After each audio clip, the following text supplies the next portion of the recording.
So student, today we are going to discuss another very important topic. आज के आपके दो ही इंशाल्लाह हम टॉपिक डिस्कस करेंगे। इसमें एक डीप वेनस थ्रोम्बोसिस का है एंड आई थिंक नेक्स्ट ये पल्मोनी एम्बोलिज्म, ठीक है। और ये दोनों ही बहुत ज्यादा इंपॉर्टेंट टॉपिक है मेडिसिन के अंदर, ये काफी इंपॉर्टेंट टॉपिक है क्योंकि इसके आपको काफी ज्यादा जो पेशेंट्स है ना, डीवीटी के भी और पल्मोनी एम्बोलिज्म के आपको पेशेंट्स मिलते हैं काफी ज्यादा। तो उसी हिसाब से हमारे एनआरई के एग्जाम के अंदर भी काफी इंपॉर्टेंट है। और जो एमएलई का एग्जाम है ना, उसके अंदर भी इनमें से एमसीक्यूज पूछे जाते हैं, बट डिफरेंट टेक्निक से पूछे जाते हैं। मैं कोशिश करूंगा उनमें से आपको कुछ बता दूं, तो बाकी जो रह गया आप व्यूवर्स इनको देख लीजिएगा। ये जो डीबीटी एक टॉपिक में से मेरे ख्याल में 10 या 12 क्वेश्चन है इसके यूवर्ल्ड के अंदर, सिर्फ एक टॉपिक में से। तो आपको खुद ही समझ आ गई होगी कि ये कितना ज्यादा इंपॉर्टेंट टॉपिक है। अभी इंशाल्लाह हम कोशिश करेंगे इसके ऊपर। ये टॉपिक तो बहुत ही लंबा हो सकता है, जितना मर्जी इसको खींच लो, बट मैं कोशिश करूंगा कि जितना हमारे लिए इंपॉर्टेंट है ना, हम उतने को ही डिस्कस करेंगे। बाकी तो इसके एक एक वर्ड के पीछे पूरी पूरी पीछे कहानी लिखी हुई है। उसमें से कुछ कंसेप्ट हम डिस्कस करेंगे, कुछ जो रह जाएंगे वो आपको मेडिसिन में बता दूंगा, ठीक है।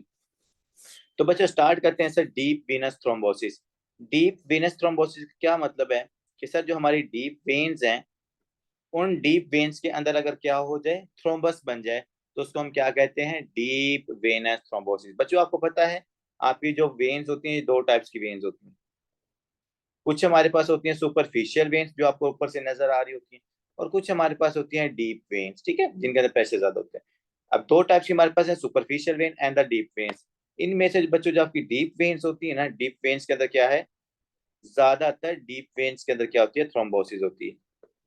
डीप वेन्स के डीप वेन्स के अंदर थ्रोम्बोसिस ज्यादा होती है।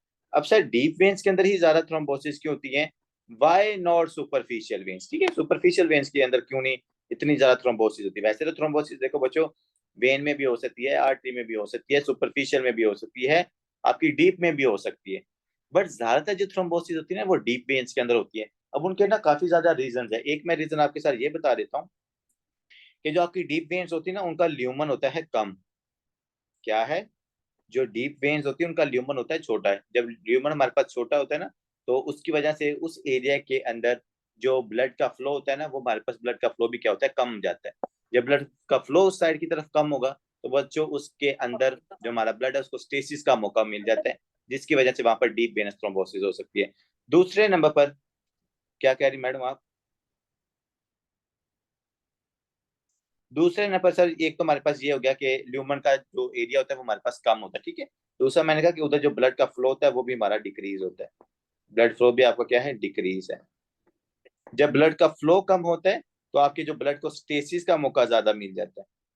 अब जब ब्लड को स्टेसिस का मौका ज्यादा मिलेगा, तो जब भी ब्लड हमारे पास स्टेसिस में जाता है, तो वो क्या कर लेता है बच्चों, उसके अंदर थ्रोम्बोसिस या थ्रोम्बस के बनने का रिस्क भी क्या होता है, ज्यादा हो जाता है, ठीक है। तो ये कुछ कॉजेज हैं जो आपने यहाँ पर याद रखनी। अब ना एक चीज है जो आप सबके माइंड के अंदर, जितने भी बच्चे पढ़ रहे हैं ना, उनके अंदर जब भी आप डीप वेनस थ्रोम्बोसिस का जिक्र करोगे ना, तो उनके माइंड के अंदर आता है लोअर लिम्स के अंदर ही हमारे पास डीप वेनस थ्रोम्बोसिस होती है। बच्चों इस कंसेप्ट को माइंड से निकाल दी काइंडली, क्योंकि मैंने भी यहाँ पर लेग्स ही ड्रा की हुई है कि आपकी लेग्स के अंदर जो डीप वेन्स है वहां पर थ्रोम्बस ज्यादातर बनता है। बट एक बात जनरली याद रखिएगा, आपकी चाहे वो अपर लिम्स की डीप वेन्स है या लोअर लिम्स की डीप वेन्स है, बॉडी की जितनी भी डीप वेन्स है कहीं पर भी थ्रोम्बोसिस हो सकती है। हाँ, ज्यादातर जो हमारे लोअर लिम्स की डीप वेन्स है उनके अंदर थ्रोम्बोसिस ज्यादा होती है, but this thrombosis can happen into any deep veins that is present into your body. अब ये नहीं कि अगर आपकी लोअर लिम्स के अंदर जो मतलब डीप वेन्स के अंदर थ्रोम्बोसिस नहीं होता, बॉडी के अंदर कहीं और पर भी नहीं हो सकती बच्चों। आपकी जो अपर लिम्स है वहां पर जो डीप वेन्स है उधर भी थ्रोम्बोसिस हो सकती है। मैं कल परसों इसका एक एक सिनेरियो डिस्कस कर रहा था, तो उसके अंदर ये बात मैंने, मुझे भी उसी दिन पता चली थी। मेरा भी पहले यही कंसेप्ट था कि शायद जो ये लोअर लिम्स की डीप वेन्स है ना, उधर ही हमारे पास थ्रोम्बोसिस होती है। बट ऐसा नहीं है, बॉडी के अंदर जितनी भी डीप वेन्स है कहीं पर भी थ्रोम्बोसिस हो सकती है। हाँ, ज्यादातर उधर ही होती है, उसके हम आगे जाके रीजन भी डिस्कस करेंगे। तो सर जो हमारी डीप वेन्स है, जब उनके अंदर थ्रोम्बस बन जाता है, लेट्स सपोज ये मेरी डीप वेन है, और ये डीप वेन्स अगर लोअर लिम्स की बात की जाए, तो बच्चों उसमें आपकी फिमोरल वेन भी आती है, पोप्लीटियल वेन भी आती है, उसमें आपकी इलिक वेन्स भी आती है, ठीक है। ये आपके पास है डीप वेन्स। इससे मैंने एक क्वेश्चन भी पूछा था, अगर डॉक्टर जरियाब यहाँ पर है ना, तो उसका मैंने ये पल्मोनी एम्बोलिज्म से रिलेटेड एक क्वेश्चन पूछा था, तो शायद उन्होंने आंसर भी दिया था। मैं उस क्वेश्चन को भी यहाँ पर रिलेट करूंगा, वो आपके इसी पेज के ऊपर लिखा हुआ है। तो बच्चों ये लेट्स सपोज मेरे पास वेन है, अगर इस वेन के अंदर क्या हो जाए सर, थ्रोम्बोसिस हो जाए, थ्रोम्बस यहाँ पर बन जाए, तो इसको हम कहते हैं डीप वेनस थ्रोम्बोसिस। बच्चों जब यहाँ पर थ्रोम्बोसिस हो जाएगी, तो आपने मुझे खुद बताना है कि सर जो ब्लड का फ्लो होगा, लेट्स सपोज इससे आगे मेरे पास है ये फिंगर्स, तो अगर इस एरिया के अंदर ऑब्स्ट्रक्शन हो जाएगी, थ्रोम्बस बन जाएगा, तो जो आपके ब्लड का फ्लो है वो क्या हो जाएगा, उस एरिया की तरफ डिक्रीज हो जाएगा। जब उस एरिया की तरफ ब्लड का फ्लो डिक्रीज हो जाएगा, तो अगर आप नोटिस करो ना, तो यहाँ पर ये क्या आपको येलोइश नजर आ रहा है ना, तो ये येलोइश एरिया का मतलब ये है कि इस तरफ ब्लड का फ्लो डिक्रीज हो गया। तो जब यहाँ पर ब्लड का फ्लो डिक्रीज होगा, तो उसकी वजह से पेशेंट के अंदर क्या हो सकती है बच्चों, नेक्रोसिस हो सकती है, उसके बाद इंजरी हो सकती है उन सेल्स की। ये बात आप यहाँ पर याद रखना, इसको हम थोड़ा सा आगे जाके और भी डिटेल में डिस्कस करेंगे। तो डीप वेनस का क्या मतलब, deep venous thrombosis, deep venous के अंदर अगर थ्रोम्बोसिस हो जाए। अब यहाँ पर वो ये एक्सप्लेन करें कि सर जो ब्लड का क्लॉट है वो हमारे पास कहाँ पर बन जाए, डीप वेन के अंदर, तो उसको भी डीप वेन थ्रोम्बोसिस कह रहे हैं। जब ये डीप वेन के अंदर बच्चों बन जाएगा, तो आपको सबसे पहले पेशेंट के अंदर क्या नजर आती है, swelling, redness, warmth and pain. These are the four very important terms. NRD के जितने मर्जी डीवीटी से रिलेटेड एमसीक्यूज उठा लो, उन सब के अंदर ये तीन या इनमें से तीन या मतलब कि इवन दो वर्ड्स जरूर उन्होंने लिखे होते हैं। स्वेलिंग होगी, रेडनेस होगी, वार्म मतलब वो एरिया गर्म होगा, और हमारे पास क्या होगी, पेन होगी। कहानी थोड़ा सा ना यहाँ पर फोकस कीजिए। चलिए ये डायग्राम को ही आप देख लो। इस डायग्राम के अंदर आपको क्या क्या चीजें नजर आ रही हैं, एरिथीमा, मतलब क्या आपको ये रेडनेस नजर आ रही है, ये सारी आपको क्या नजर आ रही है बच्चों, रेडनेस नजर आ रही है। एक काम हो गया रेडनेस। दूसरे नंबर बच्चों, ये जो अगर आप इसकी लेग के ऊपर यहाँ पर हाथ लगाओगे ना, तो इसका जो बॉडी का टेम्परेचर है ना, वो यहाँ पर बॉडी का टेम्परेचर इस एरिया के अंदर, ये एरिया ज्यादा गर्म होगा, ये ज्यादा वार्म होगा। उसका मैं अभी आपको थोड़ी देर बाद रीजन भी बताता हूँ, ठीक है। इसके अलावा बच्चों पेशेंट के इस लेग के अंदर इसको क्या होगी, जाहिर बात है स्वेलिंग हो रही है, स्वेलिंग की वजह से जो न्यूरॉन्स हैं, जो नर्व्स है, वो भी कंप्रेस होंगी। जब आपकी न्यूरॉन्स कंप्रेस या एक्टिवेट होंगी, तो उनके नोसिसेप्टर्स भी इरिटेट होंगे, और उन नोसिसेप्टर की इरिटेशन की वजह से पेशेंट को क्या होती है, लोअर लेग्स के अंदर पेन होती है, ठीक है। और इसके अलावा कंप्रेसिव सिंड्रोम भी इन पेशेंट्स के अंदर हो जाता है। तो मेन चीज काइंडली तरह पर देखिएगा, लेट्स सपोज मेरे पास है एक वेन, अब मैं आपको ना ड्रा करके दिखाता हूँ। मेरे पास क्या है, एक वेन है, कोई भी मैं वेन ले लेता हूँ, लेट्स सपोज आपकी पुरजोर फरमाइश पे यहाँ पर मैं ले लेता हूँ फीमोरल वेन। कौन सी वेन, फीमोरल वेन। अब बच्चे अगर आपकी फीमोरल वेन के अंदर क्या हो जाए सर, थ्रोम्बोसिस हो जाए, ये मेरी वेन के अंदर क्या हो गया, थ्रोम्बोसिस। अब देखो बच्चों, पीछे से जो ब्लड है, ये ब्लड तो आ रहा है, ठीक है, आर्टरी के जरिए ये ब्लड आ रहा है, और फिर वेन के जरिए ये ब्लड क्या करना था, ये आगे की तरफ जाना था। लेकिन हमारी ये जो डीप वेन है, इसके अंदर क्या हो गया, थ्रोम्बोसिस होगी। जब इसके अंदर थ्रोम्बोसिस होगी, तो आप सबको पता है कि सर क्या होगा, अब ब्लड का जो फ्लो है हार्ट की तरफ, यहाँ पर बॉडी की तरफ, वो डिक्रीज हो जाना। तो आपका ऊपर की तरफ जो ब्लड का फ्लो है वो डिक्रीज हो जाएगा। जब ब्लड का फ्लो डिक्रीज होगा, तो यहाँ पर जो ब्लड की कंजेशन है वो क्या हो जाएगी, इंक्रीज। आपकी वेन के अंदर जो ब्लड की अकेमुलेशन है बच्चों, वो इंक्रीज हो जाएगी। जब यहाँ पर अकेमुलेशन इंक्रीज होगी, तो उसकी वजह से ये जो आपका ब्लड है, ये क्या करेगा, अब यहाँ से लीक आउट करना शुरू कर देगा। तो ये किस प्रेशर की वजह से लीक आउट कर रहे हैं, हाइड्रोस्टैटिक प्रेशर इंक्रीज होने की वजह से। Increase hydro increase hydrostatic pressure. क्योंकि आपको पता है दो टाइप्स के प्रेशर होते हैं आपकी ब्लड वेसल्स के अंदर, एक ऑनकोटिक प्रेशर होता है, एक हाइड्रोस्टैटिक प्रेशर होता है। और यहाँ पर चूंकि ब्लड की अकेमुलेशन ज्यादा हो रही है, तो जिस एरिया के अंदर ब्लड की अकेमुलेशन ज्यादा होती है, तो वहां पर हाइड्रोस्टैटिक प्रेशर बढ़ जाता है। जब यहाँ पर हाइड्रोस्टैटिक जो प्रेशर वो इंक्रीज होगा, तो ये ब्लड को क्या करेगा, ब्लड वेसल से लीक आउट करवा के बाहर फेंकेगा। तो जब आपका वही ब्लड बाहर जाएगा, तो पेशेंट की ये जो आपको लेग नजर आ रही है ना, देखो ब्लड लीक होके बाहर जा रहा है ना, तो आपको पेशेंट की लेग कैसी नजर आ रही है, स्वेल। ये स्वेल क्यों हो रही है, एडीमा की वजह से। और वो एडीमा क्यों हो रहा है, ब्लड के लीक आउट होने की वजह से, ठीक है। पहला जो हमारे पास स्वेलिंग वाला था, वो तो मैंने यहाँ पर आपको एक्सप्लेन कर दिया। दूसरा सर, रेडनेस। अब देखो रेडनेस क्यों हो रही है, जारी बात आपका जो ब्लड है वो लीक आउट हो रहा है। और ब्लड का क्या कलर होता है सर, रेड कलर का होता है, हमारे रेड ब्लड सेल्स होते हैं। चूंकि रेड ब्लड सेल्स आपके ब्लड सर्कुलेशन से बाहर निकल के सब क्यूटेनियसली जाके डिपॉजिट हो रहे हैं, तो इस वजह से हमें वहां पर एरिथेमा और रेडनेस नजर आती है, ठीक है। दो चीजें होंगी। तीसरी रीजन सर आपने बताई है वार्मथ, कि ये अगर आप लेग के ऊपर हाथ लगाओगे, तो ये आपको ज्यादा एज कम्पेयर टू, देखो दोनों को कंपेयर किया जाता है। अगर आपने किसी प्रोफेसर को देखा हो ना, तो जब वो आते हैं ना हॉस्पिटल के अंदर, अगर कोई पेशेंट है क्रोनिक डिजीज के साथ हॉस्पिटल में एडमिट है, तो वो अक्सर ना वो क्या करते होते हैं, उनकी वो फुट की तरफ जरूर देखते हैं, लेग्स को वो जरूर देखते हैं कि यार डीवीटी तो नहीं होगी। और बाजू का तो वो टेम्परेचर भी चेक करते हैं दोनों का कंपेयर करके। अब इस जो हमारे पास राइट वाली लेग है ना, यहाँ पर टेम्परेचर ठीक है जितना आपकी बॉडी का होता है, बट ये जो लेफ्ट साइड की होगी बच्चों, इसका जो टेम्परेचर है वो हमारे पास क्या हो जाएगा, इंक्रीज हो जाएगा। व्हाट डू यू थिंक, इसकी लेफ्ट लेग का टेम्परेचर क्यों इंक्रीज हो रहा है? क्या इसको फीवर हो रहा है? जी डॉक्टर साहिबा, लेफ्ट लेग का टेम्परेचर क्यों इंक्रीज हो रहा है? एनीवन? ब्लड स्टेटस की वजह से। ब्लड स्टेसिस की वजह से? हाइपोक्सिया की वजह से सर, कि उसको टेम्परेचर जब इंक्रीज हो, इसका मतलब ऑक्सीजन चाहिए उसे, तो इस वजह से तो नहीं हो रहा कि हाइपोक्सिया हो रहा नहीं नहीं डॉक्टर साहब, इस वजह से नहीं हो रहा। है? डॉक्टर इन्फ्लेमेशन साहब की आप वजह देखो, से। डॉक्टर साहब मेरी बात सुने, आप यहाँ पर खुद देखो कि आपका जो ब्लड है ना, ये ब्लड पीछे से तो आ रहा है, और चूंकि इस एरिया के अंदर आपके ब्लड का फ्लो ज्यादा है, तो जब ब्लड का फ्लो ज्यादा होता है तो उस एरिया के अंदर जो बॉडी टेम्परेचर है, यहाँ जो टेम्परेचर होता है वो इंक्रीज हो जाता है। भाई आपकी बॉडी के, आपका जो बॉडी का टेम्परेचर मेंटेन करने में आपके ब्लड का भी बहुत बड़ा किरदार होता है। अगर मैं आपके किसी भी एरिया की तरफ, लेट्स सपोज अगर आप, मेरी बात के ऊपर अगर आपको यकीन नहीं है तो आप ऐसे करो कि आप अपनी जो अपर आर्म है ना, ये ह्यूमरस से यहाँ पर ना जोर से पट्टी बांध दो, और उसके बाद आप देखिएगा यहाँ पर आप, अगर आप यहाँ पर स्टेसिस करवाते हो या ब्लॉकेज करते हो ना ब्लड का, तो आगे वाली अपनी आर्म्स का टेम्परेचर चेक कीजिएगा, वो ड्रॉप हो जाएगा। क्योंकि उस साइड की तरफ क्या ब्लड जा ही नहीं रहा, टेम्परेचर हमारे पास डिक्रीज हो जाता है, क्योंकि वो टेम्परेचर इंक्रीज कौन करवाता है, वो आपका ब्लड फ्लो इंक्रीज करवाता है। अब यहाँ पर चूंकि ब्लड का फ्लो ज्यादा है, देखो आर्टरी से ब्लड आ रहा है, वेन से ब्लड ऊपर नहीं जा रहा, तो इस एरिया में ब्लड का फ्लो ज्यादा है, उस वजह से ब्लड, हमारे पास जो टेम्परेचर है ना इसकी लेफ्ट लेग का, वो बच्चों इंक्रीज है। इसी तरह जब किसी पेशेंट के अंदर ना उसकी आर्टरी में ब्लॉकेज होता है ना, जिसको हम पेरिफेरल आर्टरी डिजीज कहते हैं, तो उस पेशेंट का जो लेग का टेम्परेचर होता है वो डिक्रीज हो जाता है, क्योंकि उसमें ब्लड का फ्लो जा नहीं रहा होता। तो ये बड़ा इंपॉर्टेंट एक कंसेप्ट होता है कि बॉडी का टेम्परेचर या किसी भी बॉडी के पार्ट का टेम्परेचर अगर इंक्रीज है, इसका मतलब है वहां पर ब्लड का फ्लो ज्यादा है, वहां पर ब्लड की मतलब ब्लॉकेज हो सकता है उसके ड्रेनेज में। अगर टेम्परेचर डिक्रीज है उसी स्पेसिफिक एरिया के अंदर, इसका मतलब है कि उस एरिया की तरफ ब्लड का फ्लो कम है, वहां पर ब्लड जा ही नहीं रहा, इसका मतलब आर्टरी में ब्लॉकेज होता है। तो ये मैंने शायद मेडिसिन के अंदर आपको बताया भी था कि अगर लोअर लेग के अंदर टेम्परेचर डिक्रीज हो गया, इसका मतलब वो पेरिफेरल आर्टरी डिजीज है, और अगर टेम्परेचर इंक्रीज है तो वो डीवीटी हो सकती है पेशेंट को, ठीक है।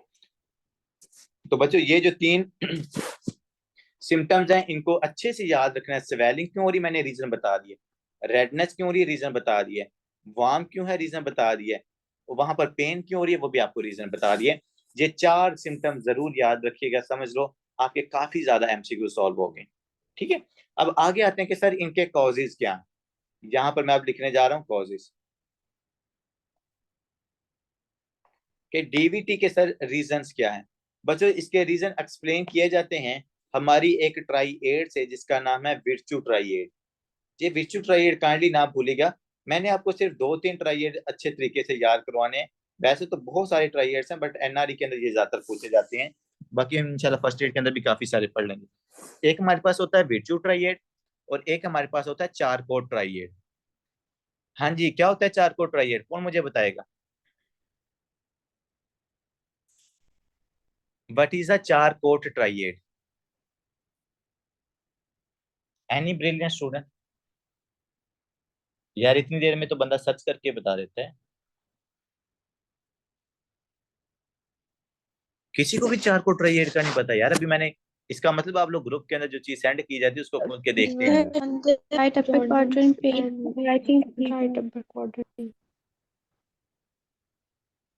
आप बताएं मैडम, एक एक करके बताएं।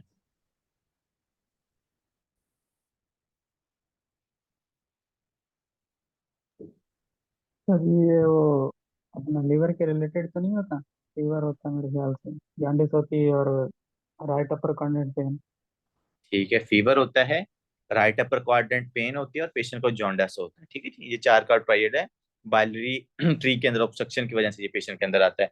चलें जी, वो इसका मतलब आप ग्रुप के अंदर इतनी इंपॉर्टेंट बातें मैं सेंड करता होता हूँ, वो कहीं से कोई चार्ट मुझे इंपॉर्टेंट नजर आए या कहीं से कोई पैराग्राफ नजर आए, मैं उसको उसी टाइम स्क्रीनशॉट लेके ग्रुप में सेंड कर देता है, तो यार चलो मेरे स्टूडेंट्स को एटलीस्ट इन चीज़ों का पता होना चाहिए।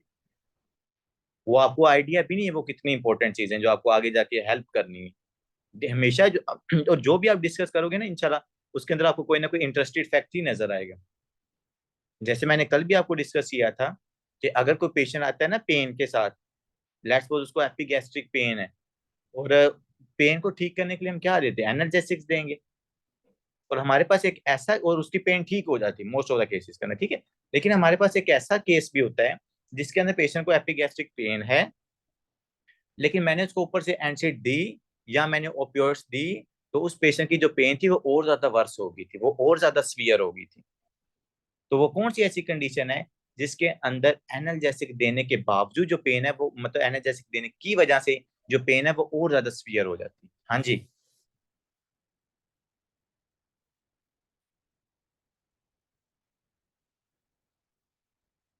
किसी को भी आइडिया नहीं है?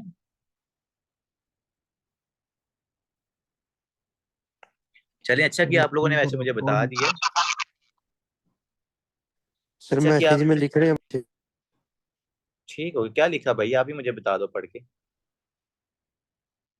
Sphincter of OD dysfunction. ठीक है जी। तो जब हमारे पास स्फिंक्टर ऑफ ऑडी डिसफंक्शन करता है ना, उसके अंदर एबनॉर्मेलिटी आती है, तो उसकी वजह से अगर आप उसको ओपियोइड्स दोगे ना, स्पेसिफिकली मॉर्फिन वगैरह, तो उसकी पेन और ज्यादा वर्स हो जाती है। ठीक है, तो इस तरह के भाई जो ग्रुप के अंदर अगर कुछ चीज सेंड की जाए ना, तो काइंडली उसको देख लिया करो, वो आपके काम की होती है। बाकी आप लोगों की मर्जी, ठीक है। अब इसी तरह आते हैं बच्चों, हम विर्चू ट्राइएड को याद करते हैं। विर्चू ट्राइएड को याद करने के लिए उन्होंने आपको सिंपल सा निमोनिक बताया हुआ है, दैट इज अ शी। ठीक है जी, और ये निमोनिक वो काफी ज्यादा आपको हेल्प करता होता है। शी का मतलब क्या है सर, ऐसे से आपने याद रखना है, स्टेसिस।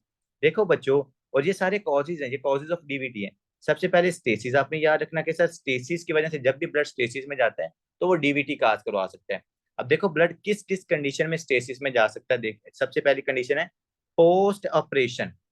अगर आपका ऑपरेट हुआ है, ऑपरेट की वजह से आपको पता है पेशेंट को 2-2 3-3 दिन, even though for a weeks उसको रेस्टिंग कंडीशन में रहना रहना पड़ता है, इमोबिलाइज होता है वो पेशेंट।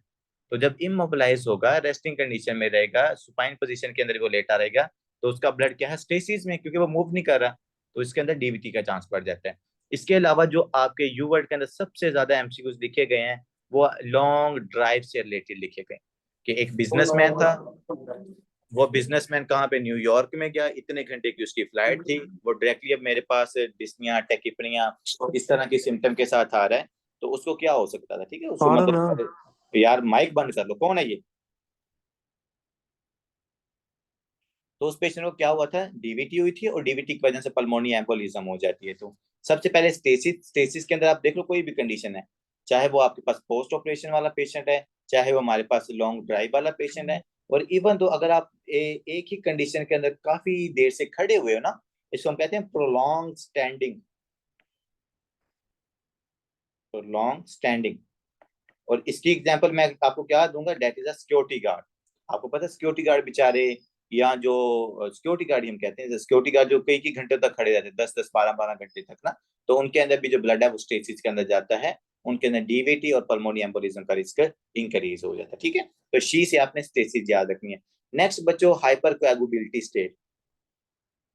हाइपर कोएगुबिलिटी स्टेट का क्या मतलब है, जब आपके क्लॉटिंग फैक्टर्स इंक्रीज हो जाते हैं।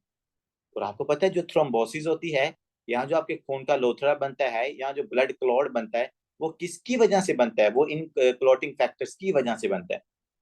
जिसमें आपके पास फैक्टर 1 2 हो गया, हमारे पास 5 हो गया, 7 हो गया, 8 हो गया, 9 हो गया, 10 हो गया, 12 हो गया हमारे पास। तो ये जितने भी क्लॉटिंग फैक्टर्स है, जो आगे जाके इंशाल्लाह मैं आपको हिमोस्टेसिस के अंदर ये टॉपिक पढ़ाऊंगा, हिमाटोलॉजी के अंदर। तो अगर हमारी बॉडी के अंदर क्लॉटिंग फैक्टर ज्यादा बन जाए ना बच्चों, तो वो क्लॉटिंग फैक्टर्स क्या करेंगे, जगह जगह पर थ्रोम्बोसिस करवा देंगे, जगह जगह पर वो हमारे पास ब्लड के क्लॉट बना सकते हैं। तो कोई भी ऐसी कंडीशन जो हाइपर कोएगुबिलिटी स्टेट को ज्यादा करती है, मतलब क्लॉटिंग फैक्टर्स को ज्यादा बनाती है, उसकी वजह से पेशेंट के अंदर क्या हो सकता है, डीवीटी का चांस बढ़ सकता है। तो हाइपर कोएगुबिलिटी स्टेट बच्चों कौन कौन सी है, काइंडली याद रखिएगा। सबसे पहले तो ये है कि अगर मेरे पास जो कोआगुलेशन कैस्केड की प्रोटीन है, मतलब जितने भी क्लॉटिंग फैक्टर्स हैं, उनकी अगर नंबर इंक्रीज हो जाए, मतलब उनकी प्रोडक्शन ज्यादा हो जाए, आपका लीवर आपके क्लॉटिंग फैक्टर्स को ज्यादा बना दे, उसकी वजह से हाइपरकोagulability स्टेट क्रिएट होगी and it can lead towards the blood clot formation, thrombosis और द डीप वेनस थ्रोम्बोसिस। ठीक है, इसके अलावा दूसरी कंडीशन हमारे पास बच्चों फैक्टर 5 लैडिन। फैक्टर 5 लैडिन का मतलब ये होता है कि फैक्टर 5 का जो रिसेप्टर होता है ना उसमें म्यूटेशन आ जाती है। असल में ना हमारे पास होती हैं दो प्रोटीन्स, एंटी कोआगुलेटिंग प्रोटीन्स इनको हम कहते हैं, प्रोटीन सी और प्रोटीन एस। बच्चों ये जो प्रोटीन सी है ना ये किसके ऊपर जाके लगती है, ये आपके फैक्टर 5 के ऊपर लगती है। जब ये फैक्टर 5 के ऊपर लगती है ना तो ये इस फैक्टर 5 को क्या कर देती है, अगर मैं सिंपल वर्ड्स में एक्सप्लेन करूं, फैक्टर 5 को इनहिबिट कर देती है। जब आपका क्लोटिंग फैक्टर 5 इनहिबिट हो जाता है तो फिर कोआगुलेशन नहीं होती, फिर कोआगुलेशन नहीं होती। तो इसका मतलब ये कि प्रोटीन सी और जो प्रोटीन एस है these are the anticoagulants and actually these proteins are anticoagulants. जितने आपकी बॉडी में क्लॉटिंग फैक्टर्स हैं उतने हमारे पास एंटी क्लॉटिंग फैक्टर्स भी हैं, और उनमें हमारी protein C, protein S, antithrombin 3, these are very important molecules. अब अगर बच्चों आपकी बॉडी के अंदर कौन सी डिजीज होगी है, फैक्टर 5 लैडिन डिजीज। फैक्टर 5 लैडिन डिजीज का मतलब ये होता है कि आपका ये जो फैक्टर 5 है ना बच्चों, इसके रिसेप्टर के अंदर जिसके ऊपर प्रोटीन सी ने आके लगना तो उसमें म्यूटेशन आ जाती है। तो अगर आपके फैक्टर 5 के रिसेप्टर्स के ऊपर जिसमें प्रोटीन सी ने लगना था उसमें म्यूटेशन आ गई तो क्या आपका फैक्टर 5 इनहिबिट होगा? नहीं। और अगर फैक्टर 5 इनहिबिट नहीं होगा इसका मतलब फिर ये क्या करेगा, ये बहुत ज्यादा कोआगुलेशन करेगा। तो अगर ये बहुत ज्यादा कोआगुलेशन करेगा so it can lead towards the deep venous thrombosis as well. तो काइंडली याद रखिएगा, अगर क्लॉटिंग फैक्टर ज्यादा बन जाए, अगर फैक्टर 5 लैडिन के अंदर म्यूटेशन आ जाए, या फिर क्या है कि एक मेरे पास फीमेल है और वो बहुत ज्यादा ओसीपीज का यूज करती है, वो बहुत ज्यादा ओरल कॉन्ट्रासेप्टिव्स का यूज करती है। बच्चों ओसीपीज यूज करने की वजह से भी हाइपरकोagulability स्टेट क्रिएट होती है, ओसीपीज यूज करने की वजह से भी। अब इसका रीजन क्या हो सकता है? देखो बच्चों जो आपकी ओसीपीज होती हैं, ओसीपीज क्या है, एस्ट्रोजन और प्रोजेस्टेरोन होते हैं। ओरल कॉन्ट्रासेप्टिव जो पिल्स होती हैं वो एक्चुअली में तो आपके हार्मोन्स ही हैं। कौन से? एस्ट्रोजन और प्रोजेस्टेरोन। अब बच्चों याद रखिएगा जो आपका एस्ट्रोजन हार्मोन है ना, जो हमारा एस्ट्रोजन हार्मोन है ये कोआगुलेशन को इंप्रूव करता है, और मतलब कि ये प्रमोट करता है। ये क्लॉटिंग फैक्टर्स को कहता है चल भाई कोआगुलेशन करा, इधर भी कोआगुलेशन करवा, इधर भी कोआगुलेशन करवा। तो इसलिए तो कहा जाता है कि जो एक्सोजीनियसली बाहर से एस्ट्रोजन फीमेल्स लेती है ना, चाहे वो एचआरटी थेरेपी पे हैं, हार्मोनल रिप्लेसमेंट थेरेपी पे हैं, या वो और ओसीपीज यूज कर रही हैं जिनके अंदर एस्ट्रोजन होता है। तो बच्चों अगर आप बाहर से एस्ट्रोजन किसी भी फॉर्म के अंदर लोगे ना तो एस्ट्रोजन कोआगुलेशन को प्रमोट करता है, ये प्रोथ्रोम्बोटिक एजेंट है। तो अगर ये कोआगुलेशन को प्रमोट कर गया, कोआगुलेशन होगी, थ्रोम्बोसिस होगी, अगर थ्रोम्बोसिस हुई तो डीवीटी का रिस्क क्या हो जाता है हमारे पास, इंक्रीज होता है। तो इस चीज को भी आपने मेक श्योर करना है कि आपको इसका पता है कि ओसीपीज की वजह से क्या होता है, हमारे पास फीमेल के अंदर थ्रोम्बोसिस का चांस बढ़ जाता है।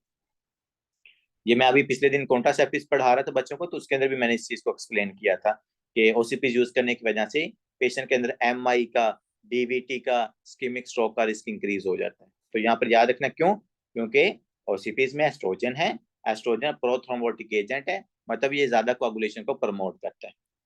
ये चीज याद रखनी। आगे बात करते हैं बच्चों प्रेगनेंसी। अच्छा आप में से मुझे कोई बता सकता है कि प्रेगनेंसी के अंदर ये प्रेगनेंसी के अंदर कैसे डीवीटी हो सकती है? Anyone, any brilliant student that will tell us कि प्रेगनेंसी के अंदर बच्चों डीवीटी का रिस्क कैसे बढ़ सकता है?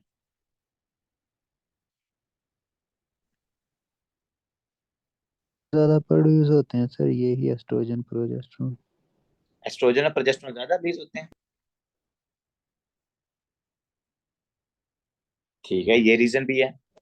और थ्रोम्बोटिक फैक्टर ज्यादा बनाएंगे, थ्रोम्बोसिस करवाएंगे। बिल्कुल आप सही कह रहे हैं, एस्ट्रोजन और प्रोजेस्टेरोन ज्यादा होता है, लेकिन इसके अलावा भी एक रीजन होता है। जी डॉक्टर तैयबा यहाँ पर है, प्रेगनेंसी की वजह से डीवीटी का कैसे रिस्क इंक्रीज हो सकता है?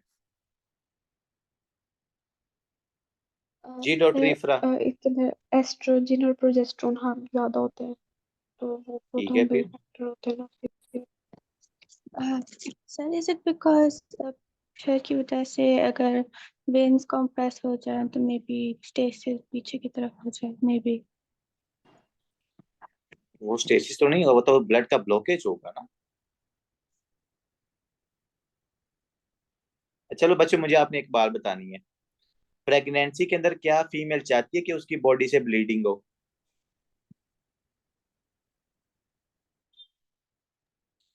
प्रेगनेंसी के अंदर फीमेल ये नहीं ना चाहती कि भाई उसकी बॉडी से कहीं से भी ब्लीडिंग हो, क्योंकि देखो प्रेगनेंसी में आपका जो ब्लड वॉल्यूम होता है ना वो इंक्रीज हो जाता है फीमेल का, क्योंकि उसने अपनी भी रिक्वायरमेंट फुलफिल्ड करनी होती है, बच्चे की भी रिक्वायरमेंट न्यूट्रिएंट्स की फुलफिल्ड करनी होती है। तो इसलिए ब्लड का वॉल्यूम इंक्रीज हो जाता है। अगर ब्लड का वॉल्यूम इंक्रीज होगा ना तो उसकी ब्लड वेसल्स के ऊपर टेंशन ज्यादा क्रिएट होती है, मतलब कि हेमरेज का रिस्क ज्यादा बढ़ जाता है फीमेल्स के अंदर। तो इसी तरह फिर अल्लाह ताला ने क्या फीमेल्स के, प्रेग्नेंट फीमेल्स के अंदर क्या यहाँ पर फिनोमेना क्रिएट किया है कि ड्यूरिंग प्रेगनेंसी आपका लीवर क्या करता है, क्लॉटिंग फैक्टर्स की फॉर्मेशन ज्यादा करता है। लीवर क्या करेगा? क्लॉटिंग फैक्टर्स की फॉर्मेशन ज्यादा करेगा। और अगर क्लॉटिंग फैक्टर्स की फॉर्मेशन ज्यादा होगी तो सबसे पहले तो कंडीशन कौन सी क्रिएट होगी? हाइपर कोआगुबिलिटी स्टेट क्रिएट होगी। क्लॉटिंग फैक्टर ज्यादा है तो हाइपर कोआगुबिलिटी स्टेट क्रिएट होती है प्रेगनेंसी के अंदर। तो जब ये स्टेट क्रिएट होगी तो चले एक तो फायदा हो गया कि ब्लीडिंग नहीं होगी, हमारे पास कोआगुलेशन होती रहेगी। लेकिन हमें इसका साइड इफेक्ट ये है कि अगर फीमेल साथ इमोटाइल है, और ज्यादातर आपने देखा होगा फीमेल जब प्रेग्नेंट हो जाती हैं तो फिर भाई वो छोटे मोटे काम करना भी छोड़ देती हैं। ज्यादातर साउथ एशिया की अगर बात की जाए, पाकिस्तान और इंडिया की, प्रेग्नेंट है तो भाई फिर 9 महीने वो कोई काम नहीं करती, हालांकि ये टोटली गलत बात है। फीमेल एक्सरसाइज करेगी, ब्लड का फ्लो इंप्रूव होगा, बच्चे को न्यूट्रिएंट्स अच्छे मिलेंगे और फीमेल्स के अंदर डीवीटी का रिस्क कम होगा। तो इसलिए इवन दो लास्ट ट्राइमेस्टर तक भी फीमेल को वॉक हल्की फुल्की करनी चाहिए। ठीक है। तो प्रेगनेंसी में क्या हुआ सर? प्रेगनेंसी के अंदर क्लॉटिंग फैक्टर ज्यादा बनते हैं। जब क्लॉटिंग फैक्टर ज्यादा बनते हैं तो हाइपर कोआगुबिलिटी स्टेट क्रिएट होती है।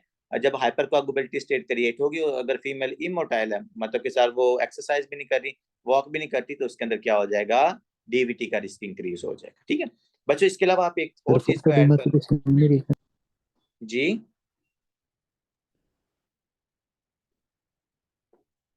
इसके अलावा बच्चों एक और इंक्रीज हो चीज, जाती चले अब मैं लास्ट पे आपको क्वेश्चन ले लूं, फिलहाल समझ नहीं आ रही बच्चों। यहाँ पर एक और चीज को ऐड कर लो, मलिग्नेंसी, कैंसर। मलिग्नेंसी या कैंसर भी अगर आपकी बॉडी के अंदर आए ना तो हाइपर कोआगुबिलिटी स्टेट का रिस्क इंक्रीज हो जाए। ठीक है, मतलब कि जो कैंसर होते हैं वो इन्फ्लामेटरी मीडिएटर्स को रिलीज करते हैं, वो इन्फ्लामेटरी मीडिएटर्स लीवर को जाके एक्टिवेट करते हैं और वहां से वो क्लोटिंग फैक्टर की फॉर्मेशन ज्यादा करवाते हैं। ठीक है, तो मलिग्नेंसी के अंदर भी डीवीटी का रिस्क ज्यादा होता है because of the creation of the hyper coagulability state. तो शी एस स्टेसिस होगा, उसकी वजह से रिस्क डीवीटी का ज्यादा है। एच हाइपर कोआगुबिलिटी, जब भी ज्यादा क्लॉटिंग फैक्टर्स होंगे, चाहे वो ओसीपीस के यूज की वजह से है, चाहे वो प्रेगनेंसी की वजह से है, चाहे वो मिलिग्नेंसी की वजह से, तब भी डीवीटी का रिस्क क्या हो जाता है बच्चों? इंक्रीज हो जाता है। अब आते हैं last but not least, that is endothelial damage. अगर आपकी ब्लड वेसल्स की जो जब आपकी ब्लड वेसल्स की इंटरनल लेयर, अगर मैं यहाँ पर ब्लड वेसल को ड्रा करूं तो ये मेरी ब्यूटीफुल ब्लड वेसल है, ये इसकी क्या है? ट्यूनिका एंटीमा। और ट्यूनिका एंटीमा के अंदर कौन से सेल होते हैं? Endothelial cells. और इसके नीचे क्या होता है? ट्यूनिका मीडिया, जो कि मस्कुलर लेयर है। और इसके बाद क्या है? ट्यूनिका एडवेंटिशिया, जिसके अंदर क्या होते हैं? Connective tissues. यहाँ पर आपके कनेक्टिव टिश्यूज होते हैं। तो ये आपके पास स्ट्रक्चर है पूरा आपकी ब्लड वेसल का। अब हमारे पास देखो बच्चों, नॉर्मली क्लॉटिंग पता क्यों नहीं होती? क्योंकि हमारे ये जो एंडोथीलियल सेल्स है ना, ये एंडोथीलियल सेल्स हमारे पास ना प्रोटेक्ट करके रखते हैं कि आपके प्लेटलेट्स को ना ये नीचे कोलेजन के साथ एक्सपोज नहीं होने देते। क्योंकि आपको पता है कि ये जो एंडोथीलियल लेयर है ना, इसके नीचे जो यहाँ पर होती है बेसमेंट मेम्ब्रेन, बेसमेंट मेम्ब्रेन किससे मिलकर बनी होती है? कोलेजन से। ठीक है, कोलेजन टाइप 3 से। तो यहाँ पर अगर आपके प्लेटलेट्स क्या करें, प्लेटलेट्स अगर आपकी कोलेजन को देख लें तो ये क्या करते हैं? आपस में कोलेजन के साथ प्लेटलेट्स बाइंड होते हैं, they started to form a clot in the blood vessel. लेकिन नॉर्मली हमारे पास क्लॉट ज्यादातर इसलिए नहीं बनते क्योंकि ऊपर ये एंडोथीलियल लेयर होती है। तो यहाँ पर ये प्लेटलेट्स जैसे मर्जी चलते फिरते रहे ब्लड सर्कुलेशन के अंदर, हमारे पास क्लॉटिंग नहीं होती। क्योंकि बेसमेंट मेम्ब्रेन और प्लेटलेट्स के दरमियान में कौन दुश्मन है? यहाँ पर एंडोथीलियल सेल्स। अब अगर किसी पेशेंट के अंदर बच्चों एंडोथीलियल सेल डैमेज हो जाए, क्या हो जाए सर? एंडोथीलियल सेल डैमेज हो, वो किसी भी रीजन की वजह से, चाहे वो हाई ब्लड प्रेशर है, बट एवर द रीजन, अगर एंडोथीलियल लेयर डैमेज हो जाए तो आपकी बेसमेंट मेम्ब्रेन एक्सपोज होगी प्लेटलेट्स के साथ।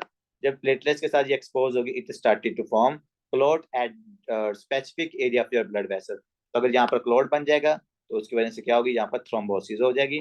क्यों? क्योंकि एंडोथेलियल लेयर के डैमेज होने की वजह से basement membrane directly expose to the platelets and they started to form the clot. ठीक है, तो तीसरा रीजन ई से बच्चों याद रखना है, जब भी एंडोथेलियल लेयर डैमेज होगी तो हमारे पास कोलेजन एक्सपोज है। देखो उन्होंने लिखा भी हुआ है, कोलेजन एक्सपोज होगा प्लेटलेट्स के साथ, और जब ये एक्सपोज होगा तो हमारे पास जो प्लेटलेट्स हैं, जो आपके क्लॉटिंग फैक्टर्स हैं, वो क्या कर देंगे, वहां पर क्लॉट बना देंगे। जब वो क्लॉट बना देंगे तो आपको क्या हो जाएगा, डीप वेनस थ्रोम्बोसिस। ठीक है, तो बच्चों ये अपने कॉजेज इनके याद रखने हैं। कॉजेज यहाँ पर डन हो गए। अब नेक्स्ट आते हैं विट्रो ट्राइएड भी आपको पता चल गया, आपको कॉजेज भी पता चल गया, उनके आपको रीजन भी पता चल गया। अब देखो बच्चों, हमारे पास ना आपकी जो वेन्स हैं इनके दो पार्ट्स होते हैं, एक होता है प्रोक्सिमल पार्ट्स आपकी वेन्स का, और एक होता है डिस्टल पार्ट्स। आपकी वेन के कितने पार्ट होते हैं, प्रोक्सिमल एंड डिस्टल। देखो डिस्टल कौन सा एरिया होता है, मैंने आपको, डिस्टल वो वाला होता है जो आपकी सेंटर या ओरिजिन से दूर हो। लेट्स सपोज आपकी ये वाला मैंने ना ओरिजिन क्रिएट किया है। अब जितनी वेन्स इस ओरिजिन के पास होंगी वो है प्रोक्सिमल वेन्स, और जितनी इससे अवे होंगी वो है डिस्टल वेन्स। बताया ये जाता है बच्चों कि जो आपकी प्रोक्सिमल वेन्स हैं, प्रोक्सिमल वेन्स के अंदर ज्यादातर थ्रोम्बोसिस होती है। किनके अंदर? प्रोक्सिमल वेन्स के अंदर ज्यादातर थ्रोम्बोसिस होती है, और प्रोक्सिमल वेन्स के अंदर थ्रोम्बोसिस होने की वजह से जो पल्मोनरी एम्बोलिज्म का रिस्क है ना, वो भी ज्यादा होता है। लेट्स सपोज मैं कह रहा हूँ पल्मोनरी, ये प्रोक्सिमल वेन है, ये है डिस्टल वेन। सबसे पहले प्रोक्सिमल वेन के अंदर क्या होता है, डीवीटी का रिस्क ज्यादा होता है। मतलब कि मैं कहता हूँ 60% चांसेस है कि प्रोक्सिमल वेन में डीवीटी हो, 40% चांस है कि आपकी जो डिस्टल वेन है वहां पर थ्रोम्बोसिस हो। अब इसमें से बच्चों 90% चांसेस होते हैं, 90% चांस होते हैं अगर आपकी प्रोक्सिमल वेन के अंदर थ्रोम्बोसिस है तो आपको पल्मोनरी एम्बोलिज्म हो सकती है, 90% चांसेस है।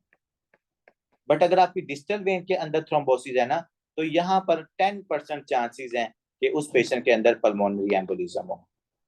तो अब इनमें से हमारे पास कौन सी वेन के अंदर अगर एम्बोलाई है, कौन सी वेन के अंदर थ्रोम्बोसिस है, तो वो ज्यादा खतरनाक है बच्चों, प्रोक्सिमल वेन्स। प्रोक्सिमल वेन्स के अंदर अगर थ्रोम्बोसिस है ना, तो पल्मोनरी एम्बोलिज्म का रिस्क ज्यादा हो जाएगा। तो बच्चों आपकी प्रोक्सिमल वेन्स कौन कौन सी हैं, you should know the names of those beautiful veins. उसमें सबसे पहले आपकी इलिक वेन आती है, फिर आपकी फिमोरल वेन आती है, फिर आपकी पॉप्लिटियल वेन आती है। तो अगर इन वेन्स के अंदर बच्चों हमारे पास थ्रोम्बोसिस हुई हुई है, तो यहाँ पर जो एम्बोलाई का रिस्क है, ये देखो उन्होंने खुद लिखा हुआ है, तो यहाँ पर एम्बोलाई का रिस्क क्या होता है, ज्यादा है। और अगर एम्बोलाई का रिस्क बच्चों ज्यादा होगा तो पल्मोनी एम्बोलिज्म का भी रिस्क ज्यादा होता है प्रोक्सिमल वेन्स के अंदर थ्रोम्बोसिस होने की वजह से। और ये मैं आपके पास अभी मेरे स्टेप 2 के अंदर ये वाला एमसीक्यूज आया हुआ है। स्टेप 2 का मैं आपको एमसीक्यूज बता रहा हूँ, वो सीधा मेरे टाइम मतलब माइंड के अंदर आया था, तो मैं मेडिसिन की क्लास के अंदर भी इनको बताया था कि अगर प्रोक्सिमल वेन्स के अंदर डीवीटी हुई है ना, तो उसकी वजह से पल्मोनरी एम्बोलिज्म का रिस्क ज्यादा होता है। ठीक है, और ये बात उन्होंने यहाँ पर फर्स्ट एड के अंदर भी लिखी हुई है। अब आगे आते हैं सर, हमने सिम्टम्स देख ली, हमने कॉजेज देख लिए, हमने इंटरेस्टेड फैक्ट्स देख लिए। अब जरा इसकी मेडिसिन को भी थोड़ा सा बता दें कि हम इस पेशेंट को कैसे डायग्नोज कर सकते हैं, डीवीटी वाले पेशेंट को। मैं बच्चों इसलिए तो आपको कहता हूँ कि आपकी जो फर्स्ट एड है यहाँ पर मेडिसिन भी 70-80% लिखी हुई है, तो आपको मेडिसिन की मेहनत करना जरूरत ही नहीं पड़ेगी। अब मैं जब आपने इसको डायग्नोज करना है तो हम 2-3 चीजें करते होते हैं बच्चों। पहला जो हम काम करते हैं वो है अल्ट्रासाउंड। कौन सा अल्ट्रासाउंड? Doppler ultrasound. काइंडली याद रखिएगा, डीवीटी को डायग्नोज करने के लिए जो हमारे पास पहली इन्वेस्टिगेशन होती है वो है डॉपलर अल्ट्रासाउंड। कि मतलब हम अल्ट्रासाउंड करते हैं, यहाँ पर नोटिस कीजिएगा, ये मैंने यहाँ पर लिखा हुआ, यहाँ पर अल्ट्रासाउंड बनाया हुआ है। अल्ट्रासाउंड के ऊपर हमें डीवीटी नजर आ जाती है, जैसे कि देखिएगा ये है आपकी वेन, ये है आपकी आर्टरी। अगर आप आर्टरी के ऊपर देखोगे तो आर्टरी का ल्यूमन खाली है, मतलब कोई थ्रोम्बोसिस नहीं है। लेकिन अगर आप वेन का ल्यूमन देखो तो ये देखो नजर आ रहा है, ये थ्रोम्बस बना हुआ। तो मुझे अल्ट्रासाउंड के ऊपर इस तरह थ्रोम्बोसिस नजर आ जाती है, तो इससे आपका क्या हो जाता है बच्चों, डायग्नोज हो जाता है। ठीक है, तो डायग्नोज के लिए पहली हमारी इन्वेस्टिगेशन सबसे बेहतरीन कौन सी है? Doppler ultrasound. ठीक है, इसके बाद फिर हमने दूसरी चीज एक और भी हम जज करते हैं, दैट इज डी डायमर। क्या करना आपने? डी डायमर टेस्ट भी करना होता है। अगर किसी पेशेंट के अंदर डी डायमर करने के बाद इसकी वैल्यू 500 से ज्यादा आ रही है ना, इसका मतलब कि वो पेशेंट के अंदर डीवीटी हो सकती है, जिसके अंदर 500 से ज्यादा डी डायमर्स की वैल्यू आती है। तो ये दो चीजें आपने याद रखनी। डी डायमर टेस्ट 500 से ज्यादा आ रहा है तो डीवीटी हो सकती है। अगर अल्ट्रासाउंड विद डॉपलर अगर आप करते हो, वहां पर आपको क्या नजर आ जाएगा, डीवीटी नजर आ जाएगा, थ्रोम्बस नजर आ जाएगा। इससे भी वो क्या हो जाता है बच्चों, डायग्नोज हो जाता है। ठीक है, वैसे इसका वेल्स क्राइटेरिया होता है, वो आगे जाके हम डिस्कस करेंगे मेडिसिन के अंदर। अब सर हमने डायग्नोज कर लिया है अल्ट्रासाउंड की बेस के ऊपर, अब काइंडली जरा इसका ट्रीटमेंट भी करवा दें।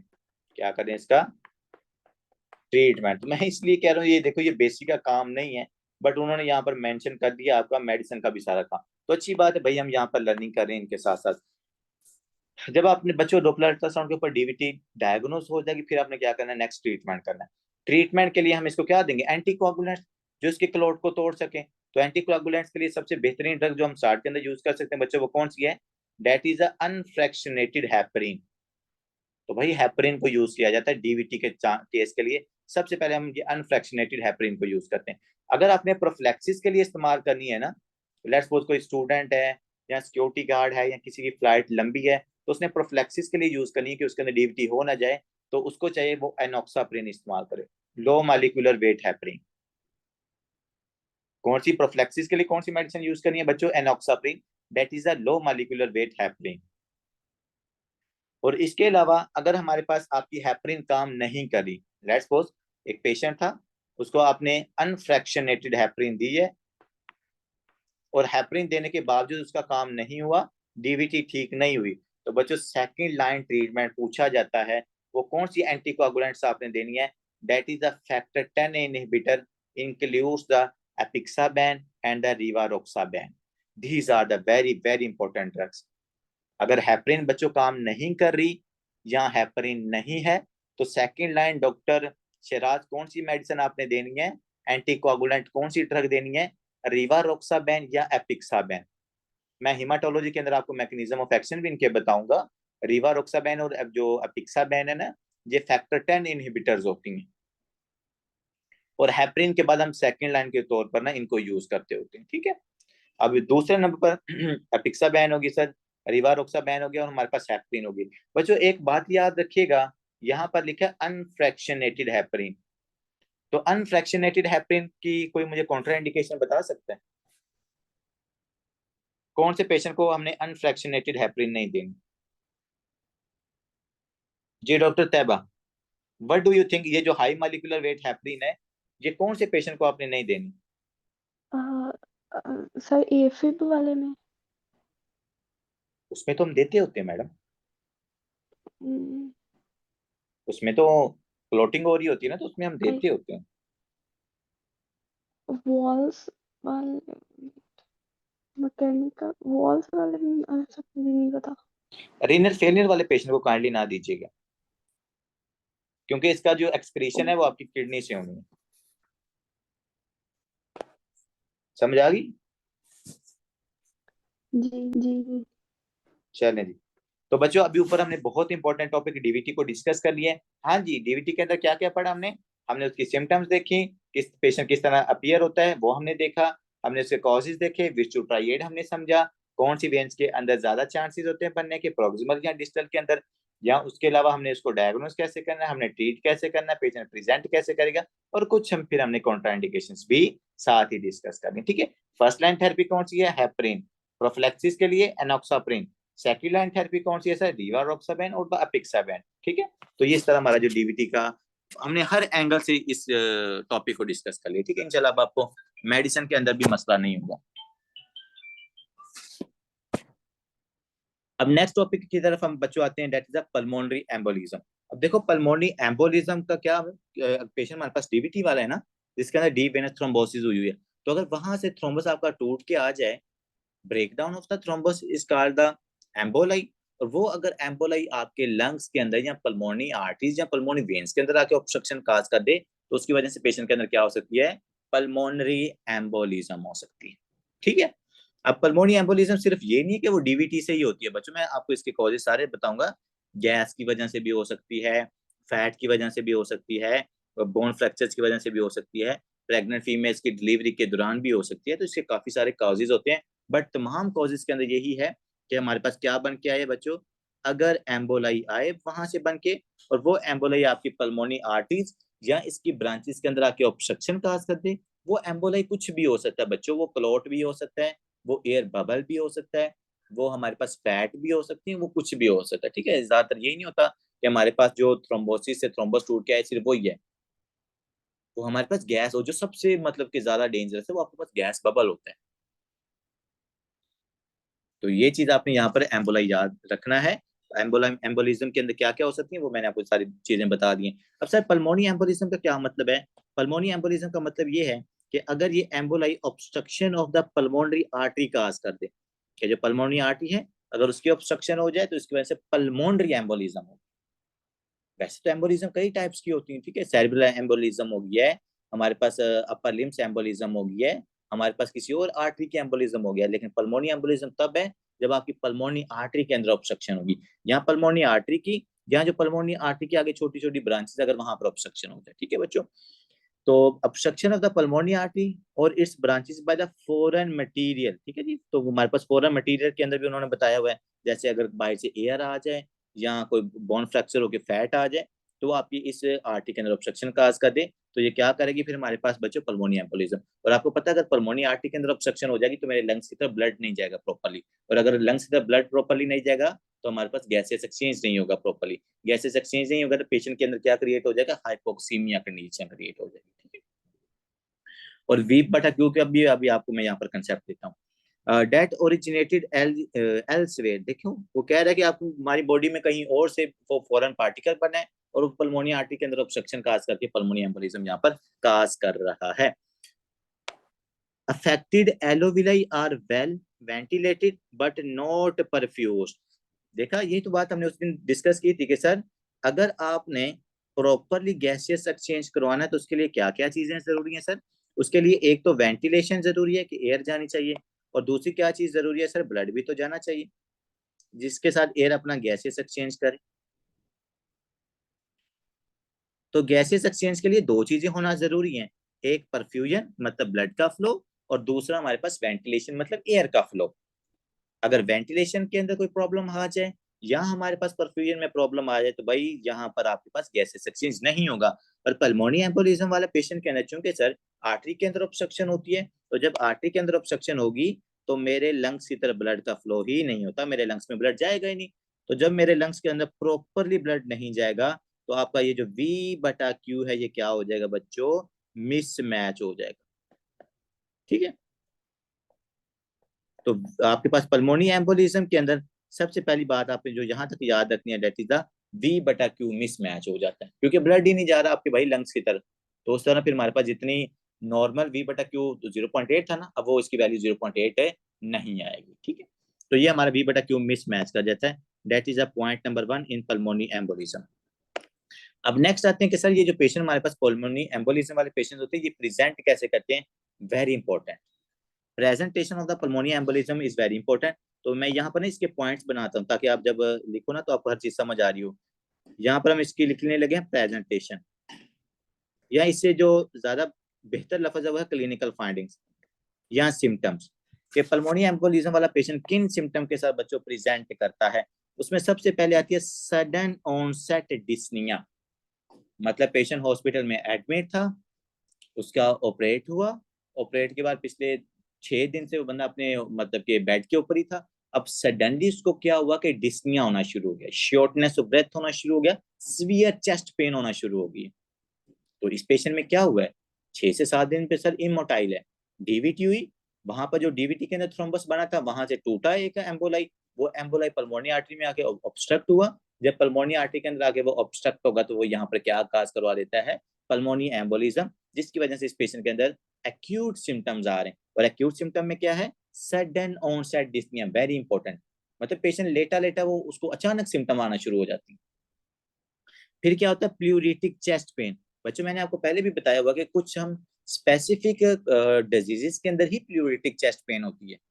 जैसे मैंने आपको पल्मोनी एम्बोलिज्म लिखवाया, चलो ये देखो पल्मोनी एम्बोलिज्म तो यहाँ पर आ गया। पेरिकार्डाइटिस के अंदर आपको प्लूरिटिक चेस्ट पेन होती है। उसके बाद अगर पेशेंट का एसोफेजिया रप्चर हो जाए वहां पर सीवियर प्लूरिटिक चेस्ट पेन होती है। इसके अलावा और भी हमने काफी सारा कंडीशन डिस्कस की थी जिनके अंदर प्लूरिटिक चेस्ट पेन होती है, मतलब सीवियर चेस्ट पेन होती है। पल्मोनी एम्बोलिज्म वाले पेशेंट को भी डिस्निया भी हो रहा है, सांस लेने में भी प्रॉब्लम है और साथ उसमें चेस्ट के अंदर सीवियर पेन भी उस पेशेंट को हो रही है, ठीक है। इसके अलावा बच्चों क्योंकि उसका सिंपैथेटिक नर्वस सिस्टम एक्टिवेट होगा तो पेशेंट के टेकिपनिया, टैकीकार्डिया, उसकी हार्ट रेट भी इंक्रीज हो जाएगी। इसके अलावा चूंकि there is a no proper gaseous exchange तो हमें इस पेशेंट के अंदर हाइपोक्सीमिया नजर आएगा, ठीक है, क्योंकि हमारे पास ब्लड नहीं ना जा रहा लंग्स में। जब ब्लड में लंग्स नहीं जाएगा जब लंग्स में ब्लड नहीं जाएगा तो हमारे पास गैसियस एक्सचेंज नहीं होगा। गैसियस एक्सचेंज नहीं होगा तो आपके ब्लड के अंदर ऑक्सीजन कम आएगी। जब ब्लड के अंदर ऑक्सीजन कम आएगी तो उस कंडीशन को हम क्या कहते हैं, डेट इज अ हाइपोक्सीमिया। अब दूसरी बात आपने मुझे खुद बतानी है कि इस पेशेंट में एक तो ऑक्सीजन इसके ब्लड के अंदर कम है, इस पेशेंट के ब्लड के अंदर कार्बन डाइऑक्साइड ज्यादा होगी या कम होगी? ज्यादा जी होगी सर। Very good. कम होगी सर। अब पहले तो ज्यादा वाला बताया कि क्यों ज्यादा होगी, फिर कम वाला बताया क्यों कम होगी। क्योंकि सर पीएच इसकी ज्यादा हो रही है। पीएच ज्यादा हो रही तो मतलब कि कार्बन इसको डाइऑक्साइड ज्यादा हो रही है। ऑक्सीजन चाहिए, इसको ऑक्सीजन चाहिए, जैसे आपने ओडीसी कार्ड में बताया था। अगर कार्बन डाइऑक्साइड इसमें वो हाइपोक्सीमिया इसलिए कार्बन डाइऑक्साइड इसका मतलब ज्यादा है, उसको ऑक्सीजन चाहिए, इसलिए इसमें कार्बन डाइऑक्साइड इंक्रीज। ठीक है जी। हाँ जी, नेक्स्ट स्टूडेंट जो कह रहा था कम हो, क्यों कम हो? सर कार्बन डाइऑक्साइड होगी तो एक्सेल करेगा कार्बन डाइऑक्साइड ज्यादा। ये कार्बन डाइऑक्साइड है जो अगर बॉडी में होगी तो एसिडिक रहेगी, यानी कि एसिडोसिस होगी। और अगर इधर एक्सेल ज्यादा हो रही है तो वो कार्बन डाइऑक्साइड यानी कि बाहर निकल रही बॉडी से, इसी वजह से रेस्पिरेटरी अल्कलोसिस हो रही है। Very excel good. ज्यादा हो रहा है इधर। जी जी बिल्कुल। तो डॉक्टर साहब यहाँ पर क्या पढ़ा आपने, डिस्निया, रिस्पायरेटरी रेट भाई इसकी ज्यादा है, shortness of breath. Shortness of breath कैसे होती? तो ये मैं क्या कर रहा हूँ भाई, मैं ज्यादा एक्सलेशन कर रहा हूँ, मैं ज्यादा एयर को अपने लंग से बाहर निकाल रहा हूँ। तो डिस्निया लिखा तो हुआ है, जहां पर भी डिस्निया होता है शॉर्टनेस ऑफ ब्रेथ होती है, आपकी रिस्पायरेटरी रेट ज्यादा होती है। तो अगर रिस्पायरेटरी रेट ज्यादा होगी तो मैं कार्बन डाइऑक्साइड को ज्यादा बाहर निकालूंगा या कम बाहर निकालूंगा? सर ज्यादा निकालूंगा बाहर, जिसकी वजह से ब्लड सर्कुलेशन के अंदर कार्बन डाइऑक्साइड क्या होती है, हमारे पास कम हो जाती है। तो जब कार्बन डाइऑक्साइड कम होती है तो पीएच आपकी एलिवेट कर जाती है। इसलिए पल्मोनी एम्बोलिज्म वाले पेशेंट के अंदर आपको क्या नजर आती है, रिस्पायरेटरी अल्कालोसिस। रिस्पायरेटरी अल्कालोसिस क्या मतलब है, पीएच आपकी इंक्रीज होगी। यहाँ पर पीएच क्यों इंक्रीज हो रही है, क्योंकि आपकी कार्बन डाइऑक्साइड कम है। अगर कार्बन डाइऑक्साइड ज्यादा होगी तो पीएच आपकी एसिडोसिस होगी, पीएच आपकी कम हो, ठीक है। तो ये आपने सिम्टम यहाँ पर याद रखनी है। डिस्निया होगा, प्लूरोटिक चेस्ट पेन होगी, टैकीकार्डिया होगा, पेशेंट की जो पीएच है वो हमें एलिवेट नजर आएगी, ठीक है। अब नेक्स्ट आते हैं जो सबसे ज्यादा खतरनाक कंडीशन है बच्चों हमारे पास, वो है सैडल एम्बोलिज्म। अब सैडल एम्बोलिज्म का क्या मतलब है कि ऐसा बच्चों इम्बोलस जो क्या करता है, पूरी आर्टरी को ब्लॉक कर देता है। अब हमारे पास एम्बोलिज्म के ना साइज मतलब कुछ छोटा होता है, कुछ बड़ा होता है। जिनका साइज छोटा होता है ना उन केसेस के अंदर कुछ ज्यादा सीवियर सिम्टम नहीं आते, मतलब फिर भी किसी न किसी हद तक ना हाइपोक्सिया मतलब आपका कंट्रोल रहता है। ऑक्सीजन कम होती है लेकिन ज्यादा कम नहीं होती, कि कुछ ना कुछ ब्लड का फ्लो रहता है लंग्स की तरफ। लेकिन ये जो सैडल एम्बोलिज्म है ना, जो सबसे खतरनाक है, इसमें ये होता है कि ये आपकी आर्टरी को जाके ब्लॉक कर देती है। लेट्स सपोज देखिएगा, आपके राइट वेंट्रिकल से क्या निकलती है सर? राइट वेंट्रिकल से निकलती है पल्मोनरी ट्रंक। तो अगर आपका ये जो सैडल एम्बोला, जो बड़ा सारा एम्बोला है, ये क्या करता है, आपकी पल्मोनरी ट्रंक को ब्लॉक कर देता है यहाँ से। तो बच्चों जब आपकी पल्मोनरी, ये राइट पल्मोनरी आर्टरी है, ये लेफ्ट पल्मोनरी आर्टरी है, तो काइंडली देखिएगा, अगर आपका ये जो सैडल एम्बोला है, मतलब बड़ा सारा एम्बोला, ये इसको कहा शू शेप होता है ये सैडल एम्बोला, तो ये आपकी पल्मोनरी ट्रंक को ऑब्स्ट्रक्ट कर देगा। जब पल्मोनरी ट्रंक ऑब्स्ट्रक्ट करेगी, ना राइट पल्मोनरी में आर्टरी में ब्लड जा रहा है, ना लेफ्ट में जा रहा है, मतलब किसी भी लंग्स के अंदर ब्लड नहीं जा रहा है। तो अगर ब्लड का फ्लो जीरो होगा लंग्स की तरफ, इसका मतलब क्या है कि बच्चों आपके लेफ्ट एट्रियम की तरफ ब्लड का फ्लो भी जीरो होगा। तो अगर आपके लेफ्ट एट्रियम में ब्लड का फ्लो जीरो है, आपके लेफ्ट वेंट्रिकल में भी ब्लड कम है, और अगर आपके लेफ्ट वेंट्रिकल में ब्लड कम है तो कार्डिक आउटपुट कहाँ पर जाएगी भाई, इस पेशेंट की कार्डिक आउटपुट बहुत ज्यादा ड्रॉप हो जाएगी।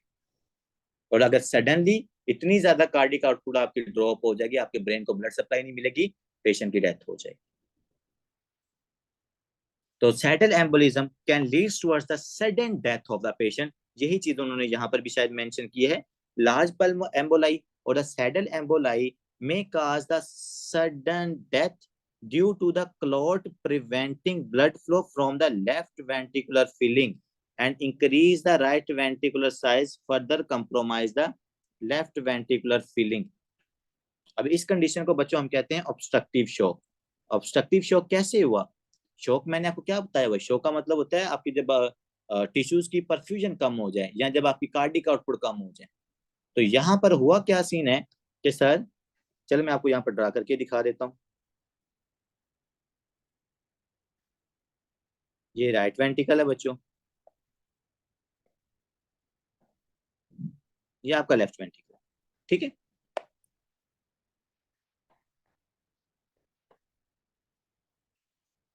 यहां से क्या निकलती है? Pulmonary trunk. क्या निकलती है? Pulmonary trunk. और पल्मोनरी ट्रंक किन की तरफ जाती है सर? लंग्स की तरफ। यहाँ पर लंग्स की तरफ पल्मोनरी ट्रंक जाएगी। और लंग्स के अंदर क्या होगा? गैसेस एक्सचेंज होगा। और गैसेस एक्सचेंज के बाद ये ट्रंक कहाँ पर आएगी आपके पास? ऑक्सीजनेटिव ब्लड लेके दोनों साइडों से, यहाँ पे भी बना देते हैं। तो सर ये ब्लड लेके आएंगे हमारे लेफ्ट वेंट्रिकल के अंदर। यहाँ पर आपके लेफ्ट वेंट्रिकल में ब्लड आएगी। इस तरह 4 पल्मोनरी वेन्स बनी होती। तो काइंडली फोकस कीजिएगा, हमने कहा कि सर सैडल एम्बोलिज्म होगी, मतलब कि यहाँ पर पल्मोनरी ट्रंक के अंदर ना ऑब्स्ट्रक्शन होगी। देखो अगर पल्मोनरी ट्रंक में ऑब्स्ट्रक्शन हो जाएगी, क्या पल्मोनरी आर्टरी में ब्लड जाएगा? सर नहीं जाएगा, यहाँ पर ब्लड नहीं जाएगा, ठीक है। क्या आपके लंग्स की तरफ ब्लड की परफ्यूजन क्या हो जाएगी? सर जीरो, लंग्स की तरफ भी ब्लड नहीं जाएगा। और अगर लंग्स की तरफ ब्लड नहीं जाएगा तो ये जो आपकी पल्मोनरी वेन है, जो कहाँ पर ब्लड लेके आ रही है? आपके लेफ्ट एट्रियम के अंदर। ये देखो लेफ्ट एट्रियम। तो जब मेरे पास लंग्स की तरफ ब्लड जा ही नहीं रहा तो मेरे पास लेफ्ट वेंट्रिकल में ब्लड कहाँ से आएगा? तो आपके लेफ्ट वेंट्रिकल में ब्लड नहीं आएगा, लेफ्ट वेंट्रिकल में ब्लड नहीं आएगा तो लेफ्ट वेंट्रिकल में भी ब्लड नहीं आएगा। और अगर आपके लेफ्ट वेंट्रिकल में ब्लड नहीं आएगा तो बच्चों आपकी जो कार्डिक आउटपुट है वो क्या हो जाएगी? वो ड्रॉप हो जाएगी।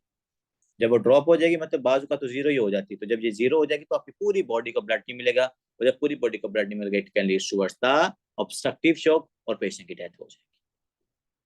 आई होप सो आपको ये मेरा कंसेप्ट यहाँ पर समझ आया होगा, ठीक है। तो ऑब्स्ट्रक्टिव शॉक होता है पेशेंट के अंदर, किन पेशेंट के अंदर? जिनके अंदर पल्मोनरी एम्बोलिज्म होती है। बच्चों ये थी हमारे पास, इनको आपने ना जब बनाने हैं ना नोट्स, तो सबसे पहले आपने पैथोफिजियोलॉजी लिख लेनी है जिसमें ऑब्स्ट्रक्शन होती है। फिर आपने प्रेजेंटिंग सिम्टम्स लिखनी है जिसमें dyspnea, tachypnea, tachycardia, saddle embolism होगी, सडन डेथ वाला कंसेप्ट लिखना है। फिर आपने लिखना है डायग्नोज, कि आपने इस पेशेंट को कैसे डायग्नोज करना है। तो यहाँ पर मैं डायग्नोज स्टार्ट करूँ। यहाँ पर डायग्नोज कैसे करना हमने कि पेशेंट को पल्मोनरी एम्बोलिज्म है या नहीं है। तो बच्चों इसके लिए जो सबसे बेहतरीन इन्वेस्टिगेशन यूज होती है ना, दैट इज अ सीटी पल्मोनरी एंजियोग्राफी। काइंडली इसका नाम ना भूलिएगा। और यूएस असेंबली वाले बच्चों आप तो बिल्कुल ना भूलिएगा, क्योंकि आपका यूवर्ल्ड का ये एमसीक्यू था सीधा सीधा। उसमें पूछा हुआ पल्मोनरी एम्बोलिज्म वाले पेशेंट की सिम्टम देखे ना, तो इसको आपने कैसे डायग्नोज करना है। तो उसमें हम सीटी पल्मोनरी एंजियोग्राफी करवाते हैं। सीटी तो आपको पता है कि कंप्यूटेड टोमोग्राफी होती है, जो सीटी स्कैन हम करते हैं। पल्मोनरी का मतलब पल्मोनरी, एंजियोग्राफी का मतलब ये कि हम पल्मोनरी आर्टरीज की एंजियोग्राफी करेंगे, देखेंगे कि भाई वहां पर कोई ऑब्स्ट्रक्शन तो नहीं है। तो आपको पता है पल्मोनरी एम्बोलिज्म में तो ऑब्स्ट्रक्शन होती है, तो जब मैं सीटी पल्मोनरी एंजियोग्राफी कराऊंगा तो मुझे वो ऑब्स्ट्रक्शन नजर आ जाएगी, जिससे ये पेशेंट डायग्नोज हो जाएगा भाई that is a patient of the pulmonary embolism, ठीक है। तो ये आपने इमेजिंग जो है ना ये नहीं भूलनी। उन्होंने लिखा भी हुआ है, is the imaging test of choice. Test of choice जो आपके पास गोल्ड स्टैंडर्ड इन्वेस्टिगेशन है ना, वो सीटी पल्मोनरी एंजियोग्राफी है। बट जो हमारे पल्मोनरी एम्बोलिज्म वाला पेशेंट है ना, इसकी ईसीजी के ऊपर कुछ चेंजेस आती हैं, ये चेंजेस भी आपने याद रखनी है। ईसीजी वाला पेशेंट साइनस टैकीकार्डिया होगा, और हमने इसमें याद रखनी S1QT3T, S1Q3T3, मतलब कि जो आपकी वन लीड है ना उसके अंदर आपने एस वेव को देखना है, लीड नंबर 3 के अंदर क्यू वेव को देखना है, लीड नंबर 3 के अंदर आपने टी वेव को देखना है। तो अगर आपको लीड नंबर 1 में S1 में अबनॉर्मैलिटी नजर आ रही है, क्यू लीड 3 के अंदर क्यू वेव में, लीड 3 के अंदर ही आपको टी वेव में अबनॉर्मैलिटी नजर आ रही है, मतलब टी वेव की इन्वर्जन हो रही है, क्यू वेव प्रोलॉन्ग कर रही है, एस वेव हमारे पास एब्सेंट हो रही है, मतलब यहाँ प्रोलॉन्ग हो रही है एस वेव भी। तो अगर आपको S1Q3T3 एबनॉर्मैलिटी नजर आती है ईसीजी के ऊपर, तो वो भी हमारे पास पल्मोनरी एम्बोलिज्म वाला पेशेंट का क्राइटेरिया होता है, ठीक है। तो ये आपने डायग्नोज के अंदर दो चीजें याद रखनी है, कंप्यूटेड टोमोग्राफी पल्मोनरी एंजियोग्राफी या सीटी पल्मोनरी एंजियोग्राफी, और दूसरा ईसीजी के अंदर हमने S1Q3 और T3 सीएनजी देखनी है, ठीक है। तो ये आपका पेशेंट हो जाता है डायग्नोज। डायग्नोज के बाद बच्चों नेक्स्ट आप क्या करते होते हो? सर डायग्नोज करने के बाद हम करते हैं उस पेशेंट का ट्रीटमेंट।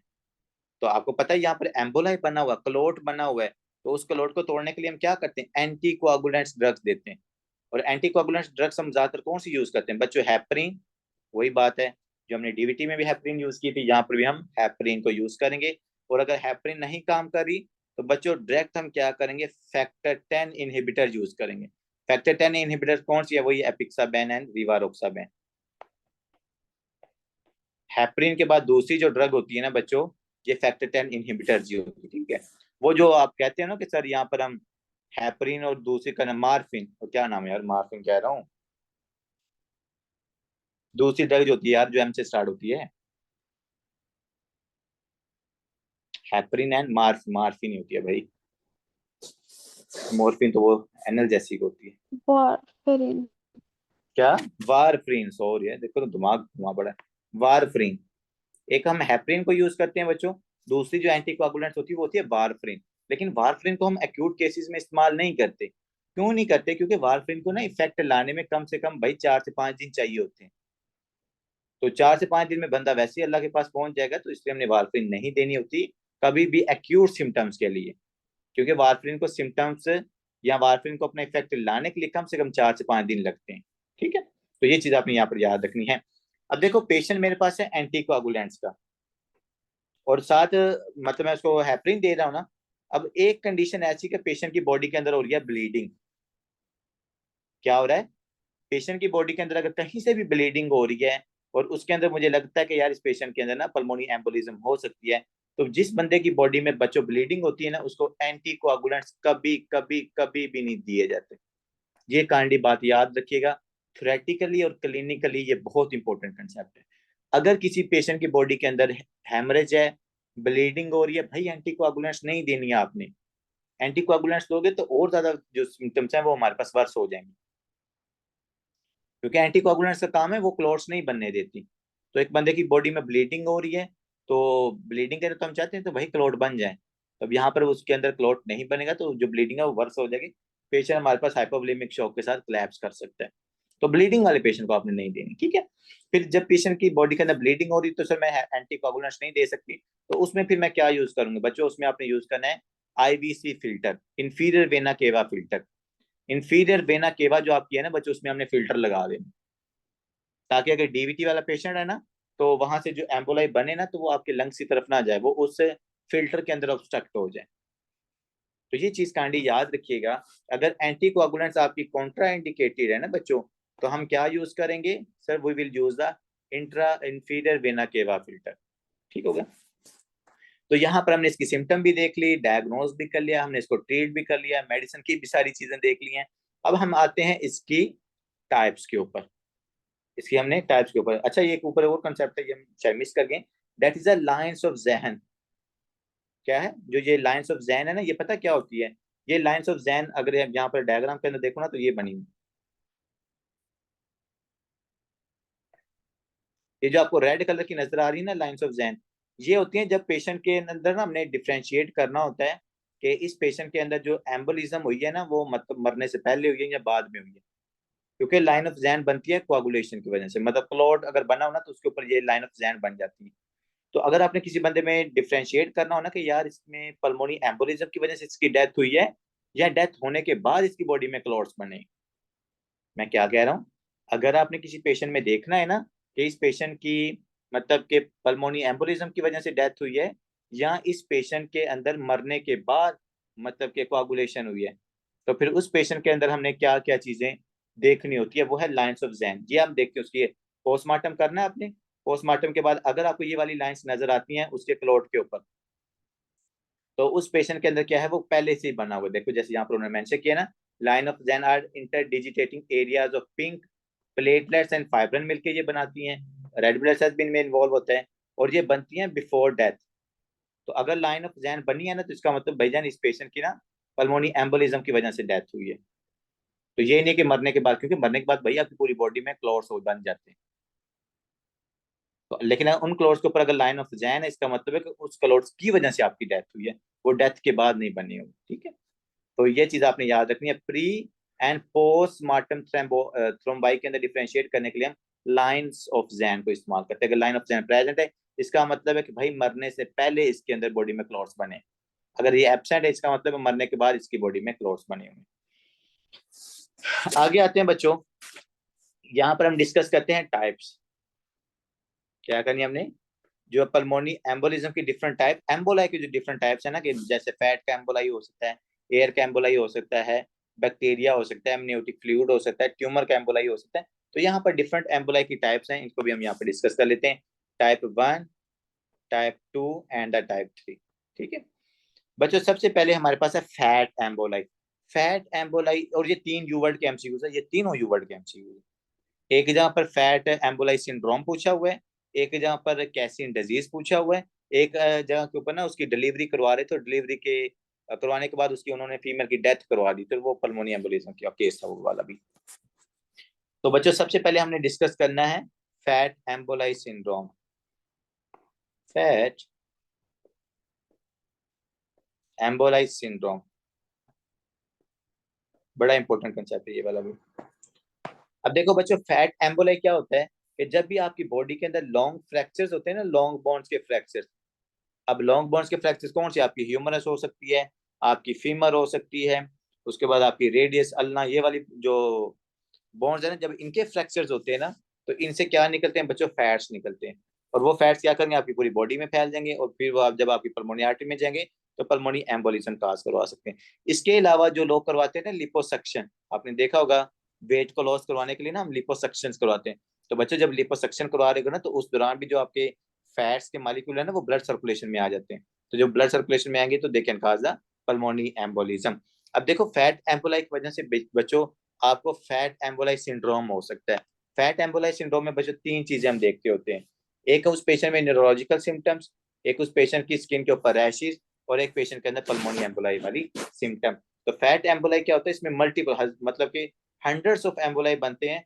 कुछ स्किन में डिपॉजिट हो जाते हैं, कुछ ब्रेन के अंदर, और कुछ आपकी पल्मोनी आर्टरी के अंदर। तो फिर आपको फैट एम्बोलाई सिंड्रोम नजर आता है। काइंडली इसका ट्राइएड याद रखिएगा। अगर पेशेंट के अंदर हाइपोक्सीमिया है, अगर उस पेशेंट के अंदर न्यूरोलॉजिकल सिम्टम्स हैं, और अगर उसकी पेशेंट के स्किन के ऊपर रैशेज हैं, फटीग के रैशेज हैं, तो इन 3 चीजों के सम अप को बच्चों हम क्या कहते हैं, फैट एम्बोलाई सिंड्रोम, जो आपको फैट एम्बोलाई से होता है। ठीक है, तो ये सिंड्रोम आपने यहाँ पर याद रखना है। And fat emboli is one of the cause of pulmonary embolism. फिर next sir, long bone fracture से कैसे हो सकता है, इसके क्या वो बोन टूट के जो पार्टिकल हैं छोटे वो एक्यूमुलेट हो जाते हैं आर्टरीज? जी सर वही होते हैं असल में ना, आपके पास जो लॉन्ग बॉन्ड्स होती है ना, इनके अंदर होते हैं यहाँ पर सेंटर्स होते हैं। ठीक है, उनको हम कहते हैं ऑसिफिकेशन सेंटर्स। और इसके अलावा आपकी लॉन्ग बॉन्ड्स के अंदर क्या होती है, बोन मैरो भी प्रेजेंट होती है। ठीक है, तो जब हम लॉन्ग बॉन्ड्स का फ्रैक्चर्स होता है ना, तो वो जो लिपोसेक्शन ऑसिफिकेशन सेंटर्स वाला एरिया होता है ना, वो थोड़ा सा सॉफ्ट होता है। तो उससे फिर मल्टीपल मतलब के जो डिपोसाइट सेल्स है ना, या जो हमारे पास इसके बॉन्ड्स के सेल्स हैं, वो क्या करते हैं, वहां से निकल के ब्लड सर्कुलेशन में आ जाते हैं। और उन सब की नेचर फैट ही होती है आपस में। ठीक है, तो इसका जो कंसेप्ट है ना, कि ये जो बॉन्ड्स की ब्रेक डाउन से होते हैं, तो बोन के अंदर बच्चों जो हमारे पास बोन मैरो के मालिक्यूल्स हैं, या जो ऑसिफिकेशन सेंटर के मालिक्यूल्स होते हैं ना, वो वहां से निकल के आते हैं, और वो ब्लड सर्कुलेशन में आके आपको फैट एम्बोलाई सिंड्रोम काज करते हैं। ठीक है, ये आपके मस्कुलोस्केलेटल का एक टॉपिक भी उसमें डिस्कस करना है। तो फैट एम्बोलाई जहां पर क्लियर हो गया, फैट एम्बोलाई सिंड्रोम भी क्लियर हो गया। नेक्स्ट टाइप है बच्चों एयर एम्बोलिज्म, जो कि सबसे ज्यादा खतरनाक है। कि अगर आपके पास एयर बबल ब्लड सर्कुलेशन में जाए, पल्मोनी आर्टरी में ऑब्स्ट्रक्शन काज करे, पल्मोनी एम्बोलिज्म उसकी वजह से भी हो सकता है। तो एयर बबल सर कहाँ कहाँ से बन सकते हैं बच्चों, सबसे पहले तो ये बन सकते हैं आपके पास कैसन डिजीज के अंदर। अब कैसन डिजीज क्या है, कि हमारे पास आप क्या करते हो जब डाइविंग करते हो ना, देखो असेंडिंग डाइवर्स, जब आप क्या करते हो डाइविंग करते हो ना, तो उस दौरान आप क्या करके लेके जाते हो, सारा सर गैस को लेके जाते हैं। वो सारा हमारे पास गैस का पीछे सिलेंडर उन्होंने लगाया होता है, और वही जो गैस के मालिक्यूल्स क्या करते हैं, अगर आपकी ब्लड सर्कुलेशन में चले जाए ना, तो ब्लड सर्कुलेशन में जाके वो क्या करवा सकते हैं बच्चों, एयर एम्बोलिज्म काज करवा सकते हैं। और वो जो गैस आप लेते हो सप्लीमेंटल ऑक्सीजन, या वो जो ऑक्सीजन के मालिक्यूल, उसमें नाइट्रोजन गैस भी होती है हमारे पास। तो ज्यादातर ये जो नाइट्रोजन गैस के मालिक्यूल्स होते हैं ना, ये बबल्स बन के, या ये लीक आउट करके आपकी सर्कुलेशन में जाकर एयर एम्बोलिज्म काज करते हैं। ठीक है, तो ये चीज आपने यहाँ पर याद रखनी है। इसके अलावा इसका एक और रीजन भी है, जो हमें हॉस्पिटल्स के अंदर सबसे ज्यादा नजर आता है, दैट इज द इन्वेसिव या इट्रोजेनिक काज। इट्रोजेनिक काज बच्चों क्या, सेंट्रल लाइन प्लेसमेंट। कि अगर आपने किसी पेशेंट के अंदर सेंट्रल लाइन प्लेसमेंट करनी हो ना, इधर जेवीपी के अंदर, या किसी पेशेंट को आईवी फ्लूइड्स लगाने हो, तो हम उसको सेंट्रल लाइन प्लेस करते हैं ना, कैनोला जो हम लगाते हैं। तो आपने देखा होगा कि जब आप आईवी फ्लूइड्स वगैरह लगा रहे हैं तो पहले हम मेक श्योर करते हैं कि उसके अंदर जो हमारे पास क्या इसको कहते हैं यार, आईवी फ्लूइड्स, उसके बाद कैनोला हो गया, उसके बाद यार जो पूरी मतलब कि बोतल के साथ जो आगे पूरी लगी होती है ना पाइप सा, हम मुझे उसका नाम निकल गया, उसको हम पहले ना क्या करते हैं, क्लीन करते हैं। उसको हम क्या करते हैं, उससे पूरे जो एयर के बबल्स के मालिक्यूल्स होते हैं सबको निकाला जाता है। थोड़ा सा ना उसमें से आईवी फ्लूइड्स को ऊपर से चला के ना पहले हम फ्लूइड निकाल देते हैं, ताकि अगर इसमें कोई एयर बबल का मालिक्यूल है तो वो निकल जाए। अगर बच्चों आपने इसको क्लीन ना किया और उसमें एयर बबल मॉलिक्यूल प्रेजेंट हुआ और आपने वैसे ही आईवी फ्लूइड्स लगा दिए पेशेंट को, वो एयर बबल्स क्या करेंगे, पेशेंट की बॉडी के अंदर जाएंगे और क्या करवाएंगे, एयर एम्बोलिज्म के जरिए पल्मोनी एम्बोलिज्म काज करवा सकते हैं। ठीक है, तो ये हॉस्पिटल्स के अंदर एक चीज को बहुत ज्यादा मेक श्योर करवाया जाता है कि भाई आप क्या करो, इससे बबल्स निकाल दो इससे। ठीक है, आगे आते हैं सर एमनियोटिक फ्लूइड एम्बोलाई। तीसरी टाइप क्या है, amniotic fluid emboli. Amniotic fluid बच्चों आपको पता है कि जब डिलीवरी होगी, डिलीवरी के दौरान अगर आप हमारे पास जो एमनियोटिक फ्लूइड है, जो एमनियोटिक कैविटी से सारा एमनियोटिक आपकी जो एमनियोटिक कैविटी उसको रप्चर किया जाता है ना, तो उससे जो एमनियोटिक फ्लूइड है वो बाहर निकलता है।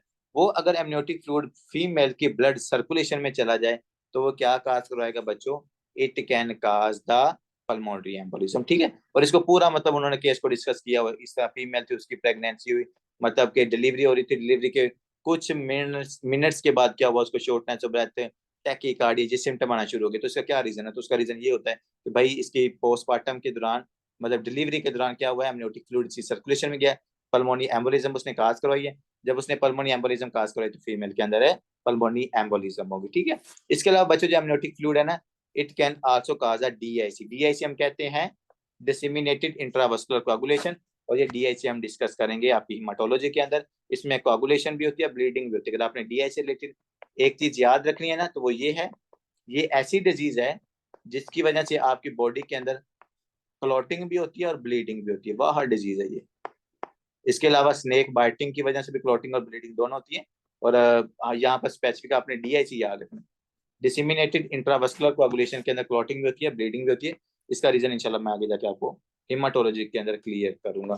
तो ये थे बच्चों आज के हमारे सबसे इंपॉर्टेंट टॉपिक।